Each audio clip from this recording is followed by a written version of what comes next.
একটু কথা বলেন। আপনি বলছিলেন যে সরকারের সামনে চ্যালেঞ্জ কি অপসরটা ছিল। হ্যাঁ, আমি ব্যক্তিগতভাবে যেটা দেখছি, তারেক রহমান সাহেব যখন দেশে ফিরে আসছেন একটা চাঙ্গা হয়েছে পরিস্থিতি তার পক্ষে, এবং যে পরিমাণ ভোট পড়ছে, ভোট সবাই ভালো পাইছে, এই আলোচনায় পরে আসি। কিন্তু উনি একটা পর্যায়ে যখন বলছেন গণভোটে হায়ের পক্ষে ভোট দিতে বলেছেন, সেজন্য আমি মনে প্রাণে বিশ্বাস করি যে গণভোটের যে জয়যুক্ত হয়েছে সেখানে তার সবচেয়ে বড় অবদান। যেহেতু সবচেয়ে বড় অবদান, সুতরাং এই গণভোটের আলোকে সংবিধানের সংস্কার করাটা ওনার এখন নৈতিক দায়িত্ব হয়ে গেছে, প্লাস নিজের কমিটমেন্টের প্রতি নিজে বাধ্য হয়ে গেছেন। কি করবেন না করবেন সেটা তাদের ব্যাপার, কিন্তু উনি বলায় গণভোটটা এত ভোট পেয়ে পাশ করছে বলে আমি যদি ওখানে যাই তাহলে ওখানে একটু পরে আসতে যাচ্ছিলাম যে মানে এখন সবাই খুশি কেন, এটা বলেন। হ্যাঁ, বলতেছি। তাহলে আমি এটাতে অন্য একটা প্রশ্ন আছে, প্রশ্ন করেন পরে। এই একটা চ্যালেঞ্জ তার সাথে আছে। আর একটা চ্যালেঞ্জ আছে, ঋণ খেলাপি বা দ্বৈত নাগরিকত্ব যারা, বিশেষ করে আমি দ্বৈত নাগরিকত্বের চেয়েও ঋণ খেলাপি যেটা বলবো, ওনাকে কেয়ারফুল থাকতে হবে যে যারা ঋণ খেলাপি তারা সুকৌশলে বলার চেষ্টা করবে, এমন একটা শিডিউল করবে বা তৈরি করতে চাইবে, এস্টাবলিশ করতে চাইবে যে তারা তো সবাই ব্যবসার নামে ঋণ নিছে, সেই ব্যবসায়ী প্রতিষ্ঠানটাকে রুগ্ন প্রমাণ করে যাতে ঋণ মৌকুফ না নেয়, সেই দিকটায় খেয়াল রাখতে হবে। এগুলো তার সামনে চ্যালেঞ্জ, এগুলোর পার্শ্ব প্রতিক্রিয়া ভয়াবহ হবে। এইবার আসেন, সবাই খুশি কেন? এইখানে আসেন, সবাই খুশি কেন? আমি নিচের দিক দিয়ে, সবাই খুশি হওয়া তো ভালো, সবাই খুশি হওয়া ভালো। আবার আমি একদম নিচের থেকে যদি আসি, অন্যান্যরা যারা 8টা পাইছে ওটা বাদ, অন্যান্যরা বিভিন্ন, কিন্তু এনসিপি 6টা সিট পাইছে। এনসিপির দলটার বয়স 11-12 মাস, 13 মাস। এনসিপি নিয়ে আমাদের বক্তব্য ছিল সোশ্যাল মিডিয়ায়, বাংলাদেশে আমি দেখি নাই এত ন্যাকেডলি যাদেরকে ছোট করে, হেও করে, এবং এমন কথা বলা হয়েছে একটা ভোটও পাবে না, এম কথা বলা, তাদেরকে বলা হয়েছিল ফ্রিডম পার্টি বলে আখ্যায়িত করেছে। যা খুশি তাই বলুক, প্রত্যেকটাই নেগেটিভ অর্থে ব্যবহার করছে। কিন্তু 12-13 মাস বয়স পার্টিটা 6টা সিট কিন্তু পাইছে। যদি বলেন এটা ইঞ্জিনিয়ারিং, কথার কথা, তাহলে সবটার ইঞ্জিনিয়ারিং প্রশ্ন আসবে। আপনি সিম্পল থাকেন, 6টা পাইছে। 6টা ভোট সিট যে পায়, আমরা অনেক লেফট পার্টি দেখছি, ইভেন বিএনপি যাদেরকে শরিক বানিয়ে দিছে, হ্যাঁ, যারা পার্টি বানাইছে, যাদের সমর্থক একটা বাসে বললে শেষ হয়ে যায়, তারাও সিট পাইছে কিন্তু বিএনপির করুণায়। আর তারা যে সিটটা পাইছে এতে তারা মহা খুশি। এনসিপি কি জামাতে করুণা পায় নাই? কোথায় এনসিপি? এনসিপি তো একটা সিট, 6টা সিট পেয়েছে। করুণা যদি বলেন, ওদের ভোটে জামাত গেইন করছে আমি মনে করি, যেহেতু আমি যেটা বলছি জুলাই চেতনার পক্ষে, এবং আমি সেই অর্থে যদি বলি। সুতরাং এই যে সিটটা পাইছে তারা খুশি কেন? তার একটা প্ল্যাটফর্ম হলো। একটা সিটও যদি সে না পাইতো তাহলে কি হইতো? সে রাজনৈতিক দলটার একটা প্রশ্ন এসে যেত, এটা টিকাবে কিভাবে। এখন এটা তাদের পার্টি অফিস ঠিক থাকবে, রেগুলার এটার কলেবর বৃদ্ধি করবে আস্তে, সুতরাং তারা খুশি। কারণ আমরা অতীতে রাশেদ খান মেনন, হাসানুল্লাহ কিনুর মতো জাদ্দেল দেখছি একান্ত করুণায় দলের ভিতরে ঢুকে নিজে একবার পাশ করছে, অথচ বিজ্ঞ রাজনীতিবিদ, মহাজ্ঞানী, আলাপ করতে বসেন, সব তুচ্ছ তাচ্ছিল্য করে কথা বলে, বাট তারা 6টা সিট, দে আর হ্যাপি। সেকেন্ড আসেন জামাত কেন খুশি? 68টা সিট, তার এককভাবে সিট পাইতো 3টা। বিএনপির সাথে যখন ছিল 2 দফায় 14টা একবার, 18টা একবার মন্ত্রী হয়েছে 2 জন, কিন্তু একক প্রচেষ্টায় 3টা সিট, 3-22-66, মানে 22 গুণ ইনক্রিজ করছে তার আসন। এটা তামাশা না? সেও খুশি। 1, 2, যে পরিমাণ ভোট সে পাইছে, তার এই মুহূর্তে যেই স্লোগানটা তাদের দুর্নীতিমুক্ত, চাঁদাবাদ মুক্ত করবে, এই স্লোগানে কিন্তু বাইরেও তার একটা সমর্থন আছে। কারণ যারা কেউ হয়তো চাইছিল জামাত পাশ করুক, সেটা ভিন্ন কথা, কিন্তু একটা বিরাট জনসমর্থন তাদের আছে এবং দে আর হ্যাপি। 68টা সিট মানে তার একক চেষ্টাতে 22 গুণ বেড়েছে। বিএনপি খুশি কেন?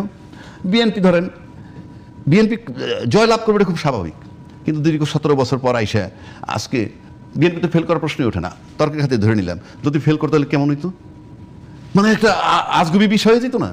কিন্তু সে পাশ করছে, এটা কিন্তু আহামরি কিছু না, বাট পাশ করছে, দে আর হ্যাপি, ক্ষমতায় গেছে 17 বছর পর। প্ল্যান করছে যে তারেক সাহেব বলছেন আমার আই হ্যাভ এ প্ল্যান, দেখি আমরা কি প্ল্যান বাস্তবায়ন করেন। তাহলে 3 দল খুশি কেন বললাম? এবার আসেন আওয়ামী লীগ কেন খুশি? নাম্বার 1, আওয়ামী লীগের জন্য সবচেয়ে কষ্টের জায়গা হলো, জামাত তো অনেক পুরনো কষ্টের জায়গা, নতুন কষ্টের জায়গা হয়েছে এনসিপি। তারা মহা খুশি যে পাওয়ারে যায় নাই, আমি বুঝাইতে পারছি। এটা একটা খুশি। তাদের শত্রুপক্ষ ফেল করেছে, এটা বিএনপি তো তাদের শত্রুপক্ষ। কাদের শত্রুপক্ষ? আওয়ামী লীগের। দীর্ঘ বছর বিএনপিকে যেভাবে বিএনপি যদি টর্চার করেছে আওয়ামী লীগ, এরকম টর্চার কোন দল হয় না। পরে আসি, বিএনপি যদি আওয়ামী লীগের শত্রুপক্ষ হইতো তাহলে এনসিপি জামাতে যোগ দিত না। আর বলবো না, একবার বলছি, বিএনপি যদি আওয়ামী লীগের শত্রুপক্ষ হইতো, আওয়ামী লীগের শত্রু এনসিপি তো কারেক্ট। এই নেগেটিভটা কি খুব বেশি সঠিক হবে? আমি বলছি আওয়ামী লীগের শত্রু এনসিপি কারেক্ট কিনা? হ্যাঁ। তাহলে বিএনপি নির্যাতিত, জামাত নির্যাতিত, এনসিপি নির্যাতিত, তাহলে বিএনপির বন্ধু তো এনসিপির হওয়ার কথা। এনসিপি তো ট্রাইড হার্ট অ্যান্ড সোল তার ওইখানে যাওয়ার জন্য। এনসিপিকে তো জামাতে চাইতে আমরা বাধ্য করছি। সে সমুদ্রের মধ্যে ফ্লোটিং ছিল, সে একটা জায়গায় গেছে, ভেলা ধরছে, ভেলা এটারে বলে। সুতরাং সেই বিতর্কে যাচ্ছি না আমি। এখন আসেন, আওয়ামী লীগ আরো খুশি কেন? আওয়ামী লীগের বাড়িতে ঢুকছে বিএনপি নির্বাচন করে। আওয়ামী লীগের বাড়ি কেমন? সব প্রশাসন তার, সব সাজানো প্রশাসন তার, কোনো পরিবর্তন হয় নাই, বুঝছে? সব তো সেই প্রশাসন, তার ভিতরে ঢুকছে বিএনপি। তার মানে ঘরে আছে বিএনপি, পাহারাদার হলো আওয়ামী লীগ। এটা আওয়ামী লীগের জন্য খুশির কারণ, এটা আওয়ামী লীগের জন্য খুশির কারণ। বা আমরা খুশি কেন? বামরা তো আপনি কাউন্ট করে লাভ আছে। বামরা কি বামের কিছু কিছু নেতা আপনি একটা দুইটা সিট দিয়েছেন, দিয়ে কি করছেন? তার মুখটা বন্ধ করছেন। এই এরা কিচ্ছু পারে না, কিন্তু বাইরে গিয়ে চিৎকার করবে। এই এলিমেন্টসটা রাখলাম না। আমারও যদি একটা পলিটিক্যাল পার্টি থাকতো, আমার কাছে মনে হয় যে অনেক পার্টি যারা দাঁড়ায় পাস করছে, একটা দুইটা সিট পাইছে বিএনপির কাছ থেকে নিয়ে, তো আমার একটা পলিটিক্যাল পার্টি একই স্ট্যাটাস। আপনি দেখেন না, মিলান না, আপনি বাড়তি কি আছে? তো যাই হোক, সে কারণে আপনি বলছেন যে সবাই যে খুশি, কেন খুশি? এটা এবারে ভোটে কাজ করেছে মানুষ 53 বছর যাবত যেটা দেখছে, চাঁদাবাজি, দুর্নীতি, টাকা পাচার, এই যে অভিযোগগুলো, এখন দুর্নীতি হয় প্রাতিষ্ঠানিক, আর টাকা পাচার করে যারা, সেটা একটা certain level, they are very few in number, but rich, এবং রিচ হয় ব্যাংক লুট করে। কিন্তু চাঁদাবাজের এফেক্টটা রিক্সাওয়ালা পর্যন্ত পৌঁছায়। চাঁদাবাজির রাস্তায় যে পিঠা বেচে তার উপরে বর্তায়, তাকেও দিতে হয়। চুলা বাজায় যে পিঠা বেচে, আমার কাছে যেটা মনে হয়, আমি বলেছিলাম দুইটা বিষয়ে কাজ করেছে এইগুলা, আর একটা জুলাই চেতনা ধারণ করে কারা। আমি বলেছি এটা ভোটারের আস্থার ব্যাপার, আমি বললে হবে না, ভোটারের আস্থার ব্যাপার। সে কারণে আপনি লক্ষ্য করে দেখেন 68টা সিট বোধহয় পাইছি এরা, জামাত, না 66টা। আচ্ছা, কিন্তু ভোটের রেশিও দেখছেন, কাস্টিং ভোটের 46 and 44, মানে 11 দলীয় জোট 43 বা 4% পাইছে, বিএনপি জোট পাইছে 46%। ভোটের হিসাবে কিন্তু বিশাল, অর্থাৎ শক্ত দল।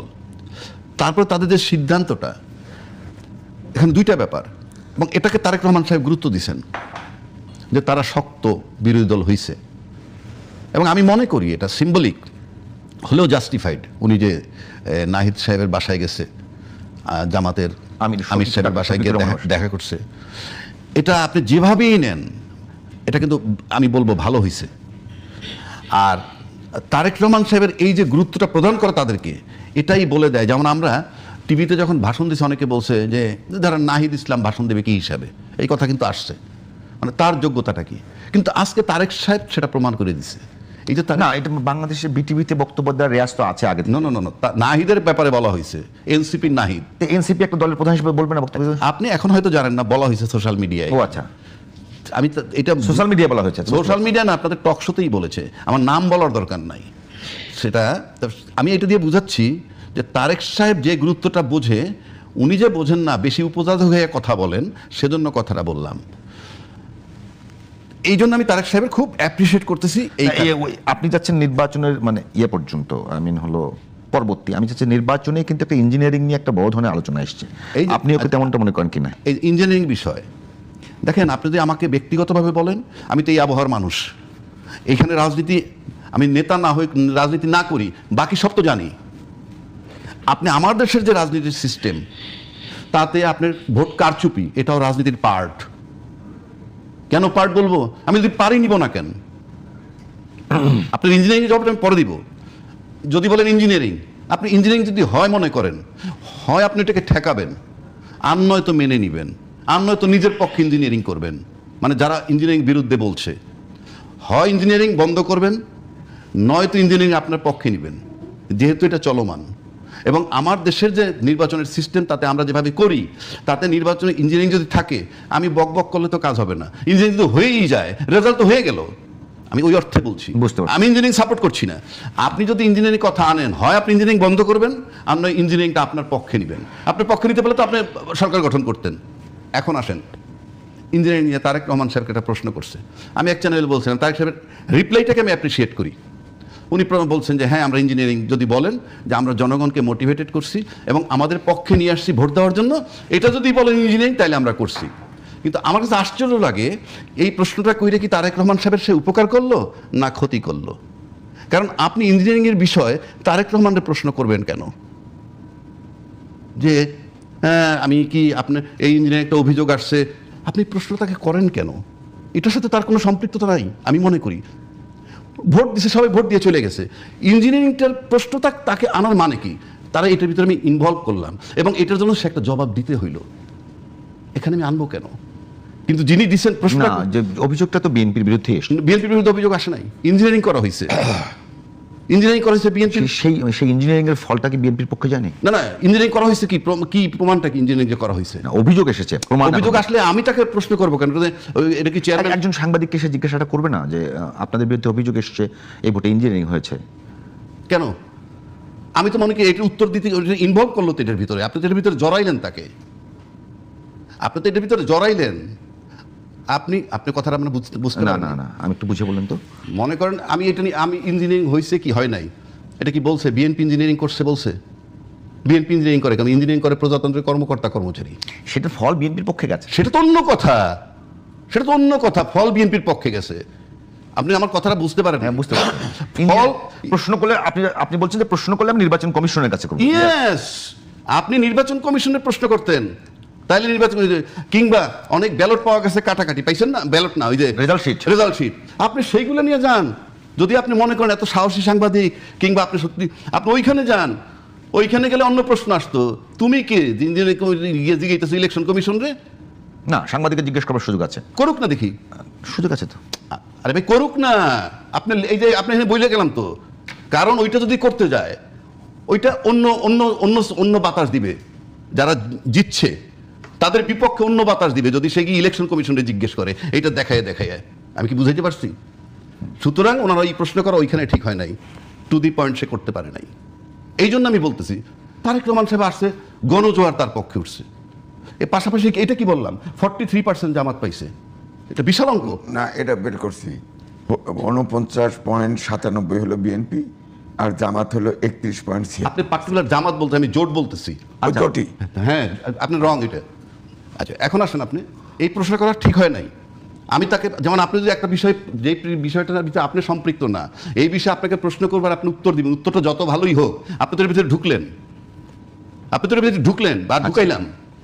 এই কাজটা তো ইঞ্জিনিয়ারিং কমিটি, আমি তো ইঞ্জিনিয়ারিং করে কারা? প্রজাতন্ত্রের কর্মকর্তা কর্মচারীরা। এখন আসেন, দ্বিদলীয় রাজনীতিতে আমরা যে দেখছি এর আগে, দ্বিদলীয় রাজনীতি বলতে আওয়ামী লীগ আর বিএনপি, সেখানে আমরা দেখছি যিনি ক্ষমতায় যান তিনি ওয়াকআউট করেন, মানে বিরোধী দল বলতে কিছু থাকে না, খালি কথায় কথায় ওয়াকআউট। কিন্তু এইবার আমরা প্রথম একটা দেখলাম যে তারা একটা ছায়া সরকার বানাইতে চাচ্ছে, যেটা আমি মনে করি it's a very good signal, খুবই ভালো।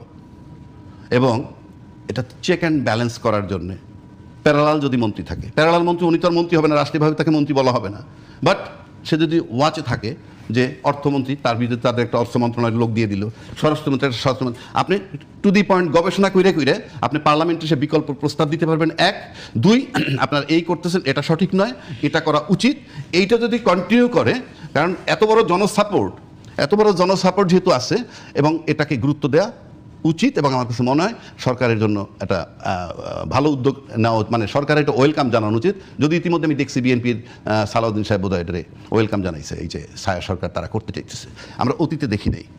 আরেকটা বিষয় হচ্ছে এখানে, এই যে জামাত 68টা সিট পাইল, বা এনসিপি একটা সিট পাইল, বা বিএনপি, মানে যারা যে সিট পাইছে, এখানে কিন্তু ভাই নেক্সট ইলেকশনে এই যে ভোটটা জামাতে পাওয়ার মানে হচ্ছেই নতুন বন্দোবস্তর পক্ষে মানুষ। নতুন বন্দোবস্ত মানে কোনটা? সিম্পল, সাধারণ লোক কিচ্ছু বোঝে না। ওই যে আমরা কই গণভোট, এই সেই বলে না, অনেকে বলছে গণভোট বোঝে না, তারা কিন্তু ওই একটা পার্ট বলে গণভোট বোঝে না, কিন্তু সাথে এইটা বলে না যে বাঙালি জাতীয়তাবাদ বোঝে না। বোঝে রিকশালায়? বাংলাদেশি জাতীয়তাবাদ বোঝে রিকশালা? বাংলাদেশ সংবিধান বোঝে রিকশালা? ওই পার্টটা বলে না। 1 দুই, যারা বাংলাদেশে ভোট দেয় 18 বছর বয়সের, তারাও কিছু বোঝে না, সব স্কুল কলেজের ছাত্র, জানিই না পার্লামেন্টের মেম্বার হইতেছে কি, আইন প্রণয়ন করবে কি, কি আইন কেমনে প্রণয়ন করে। কিন্তু আমরা তাদের ভোটটা শুধু গণনার জন্য নেই, নিয়ে আমরা পার্লামেন্টে যাচ্ছি।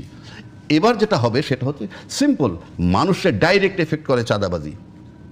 যেই সিটটায় যে এবার আছে সে যদি চাঁদাবাজি রোড আসলে আমি বলি চাঁদাবাজি নিয়ে যে ক্যাম্পেইনটা হয়েছে সেটা কি ভোটের মাঠে আসলে কোনো মানে প্রভাব ফেলতে পেরেছে বলে মনে হয়? অফকোর্স প্রভাব ফেলছে না। এই ভোটে এত ভোট পাবে কেন? তাদের আস্থা হয়েছে যে আমরা এখানে যাব। 1 জুলাই চেতনার পক্ষে তারা, 2 তারা মনে করছে চাঁদাবাজি বন্ধ হবে। আমি কেন বলছি কথাটা, আপনি মানেন আর নাই মানেন, যে যেই আসনে এবার বসছে সেই আসনে যে চাঁদাবাজি মুক্ত রাখতে পারবে তার সিট পার্মানেন্ট। তার পরের বার কিন্তু আপনি চাঁদাবাজি করবেন আর ভাববেন এরকম, সেই সুযোগ আসবে না। বাংলাদেশের রাজনীতির ট্রেন্ড চেঞ্জ হয়ে গেছে। এই চেঞ্জটা হচ্ছে মানুষ মুক্তি চাইছে, যন্ত্রণার থেকে মুক্তি চায়। আপনি কল্পনা করতে পারবেন না চাঁদাবাজি কী রকম যন্ত্রণা। এটা যারা দেয় না তারা, এটা কোনো দোষ না তো, আপনি কিভাবে চালাবেন একটা বড় সংগঠন, আপনি কিভাবে চালাবেন?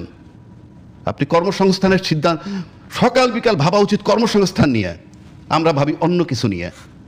আপনি এটা সামাল দিতে না পারলে এই যে যার এলাকা চাঁদামুক্ত রাখবে তার জন্য ওই সিট পার্মানেন্ট হবে। কারণ আমি ডাইরেক্ট এফেক্টেড হই চাঁদাবাজ দিয়ে, ব্যাংকের দুর্নীতি, অমুকের দুর্নীতি।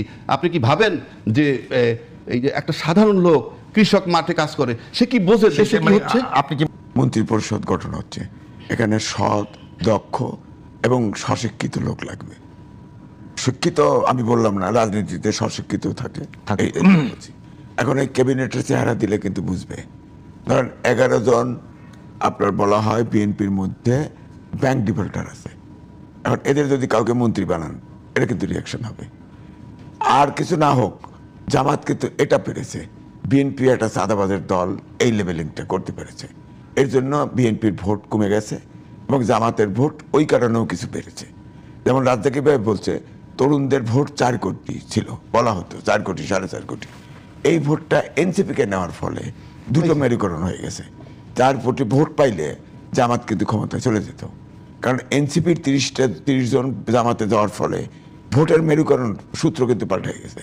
এবং আরেকটা এনসিপি ভেঙে আরেকটা দল হয়েছে, কিছু লোক রিজাইন করে চলে গেছে। সুতরাং এনসিপির ভিতরেও, তরুণদের ভিতরেও কিন্তু প্রতিক্রিয়া আছে যে এই এনসিপির 30 জন তারা নিজেদের নিরাপত্তার জন্যে বা পলিটিক্যাল স্বার্থের জন্যে চলে গেল, আমরা কোথায়